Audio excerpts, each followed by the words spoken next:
பலரை வயிறு வலிக்க சிரிக்க வைத்த ரோபோ சங்கர் உயிரிழந்ததை ஏற்றுக்கொள்ள முடியாத ரசிகர்கள் இணையதளத்தில் அவரின் நினைவுகளை பகிர்ந்து அவருக்கு இரங்கல் தெரிவித்து வருகின்றனர். சினிமா உலகிற்கு வருவதற்கு முன்பே ரோபோ சங்கர் ஒரு தீவிரமான கமலஹாசன் ரசிகராக இருந்தார். மதுரை போன்ற நகரங்களில் மேடை நிகழ்ச்சிகள் செய்து கொண்டிருந்த பொழுது அவர் பல இடங்களில் கமலஹாசன் தான் என்னுடைய ஆஸ்தான குரு என்று சொல்லிக் கொண்டே இருந்தாரா. ஆரம்ப காலத்தில் உடலில் எல்லாம் பெயிண்ட் பூசிக்கொண்டு ரோபோ சங்கர் மேடையில் நடனம் ஆடினார். அப்பொழுது கூட அவர் அதிகமாக கமல் பாடலுக்கு தான் நடனம் ஆடுவாரா. முக்கியமாக ஆளவந்தான் படம் வந்த புதிதில் கமலஹாசனை போலவே மொட்டை அடித்துக் கொண்டு உடம்பில் பெயிண்ட் பூசிக்கொண்டு மேடை நிகழ்ச்சிகளை அவர் செய்திருக்கிறார். அப்பொழுது எடுத்த சில புகைப்படங்கள் தான் அவருக்கு சினிமா வாய்ப்பு கிடைப்பதற்கு காரணமாக அமைந்திருக்கிறது. ஒரு ரசிகனின் பக்தி அவனது சினிமா கனவுக்கு ஒரு என்ட்ரி கார்டாக மாறியது ஒரு ஆச்சரியமான விஷயம். கமலஹாசனை போலவே நடிப்பில் பல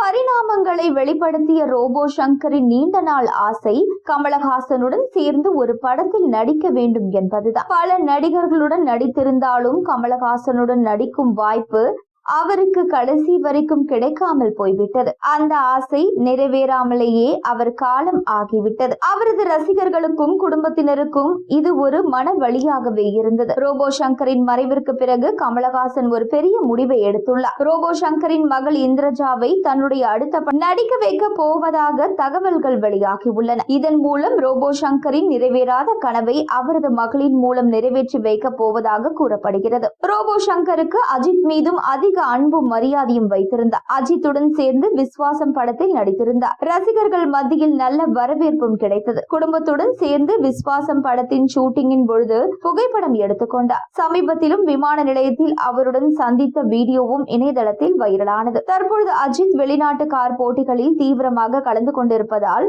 நேரில் ரோபோ சங்கருக்கு அஞ்சலி செலுத்த முடியவில்லை. அவர் சென்னை வந்ததும் ரோபோ சங்கர் குடும்பத்திற்கு நேரில் ஆறுதல் சொல்ல இருப்பதாகவும் சில தகவல்கள் வருகின்றன. ஏற்கனவே போனில் தனது இரங்கலை தெரிவித்து இருப்பதாகவும் கூறப்படுகிறது.